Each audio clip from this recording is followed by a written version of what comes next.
Now the COVID-19 vaccine is being distributed throughout the world, we'll be hoping for tourists to come back to our shores. We'll be plastering posters throughout far-off airports of our Garden of Eden, our forests, mountains, coasts, and rivers. These ecosystems and their natural beauty are a huge part of our identity as a country. They're how we sell ourselves to the world, how we bring in tourists to add $40 billion to our economy. And we work hard to make sure that their beauty is still as 100% pure as we advertise them to be. These ecosystems are incredibly important, but our focus on conservation where our tourists are means that we often forget the things that are closer to home. When you think the word ecosystem, you might think of a lush beach forest or a braided river, a kiwi or a kia. But ecosystems are just abiotic and biotic components, living and non-living things, in an interconnected web of relationships and interactions. A place where weather, geography, and species come together to create a unique ecological community. By this definition, you start to see Aotearoa's ecosystems are far more varied and diverse than you'd ever think. We don't just have mountain ecosystems and forest ecosystems, we've got town ecosystems, farm ecosystems, big and small ecosystems, like the one we're in right now, a speech competition ecosystem, inside a library ecosystem, inside the ecosystem that I'm here to talk about today, the great Ōtautahi ecosystem. Look outside. What can you see?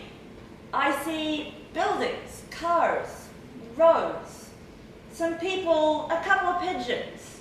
These are all parts of our ecosystem. Ōtautahi is a huge ecosystem, but it's not very healthy right now.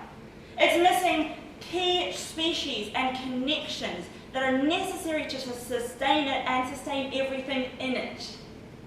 So, how do we restore it? Well, by replanting. Now, I'm not suggesting we should bulldoze the city and plant a forest over it. Ōtautahi is the garden city. We have tons of green spaces.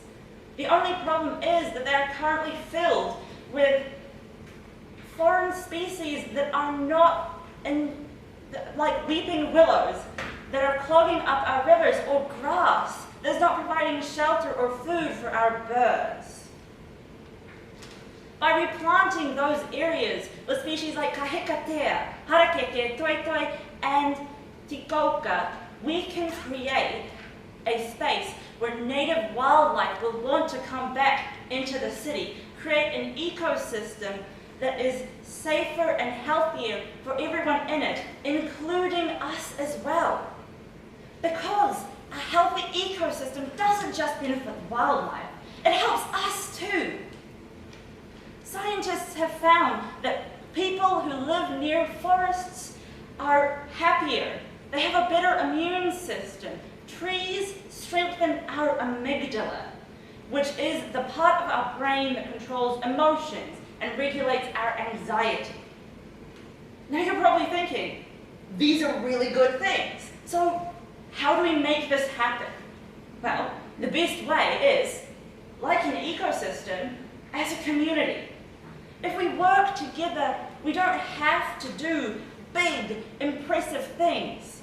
We can just write to the council members, join a group like Predator Free Port Hills, submit to ECAN, vote in your local elections.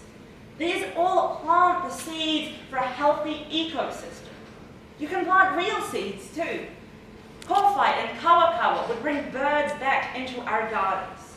Together, the human community can create an ecological community that can keep itself healthy and happy, and keep us healthy and happy too.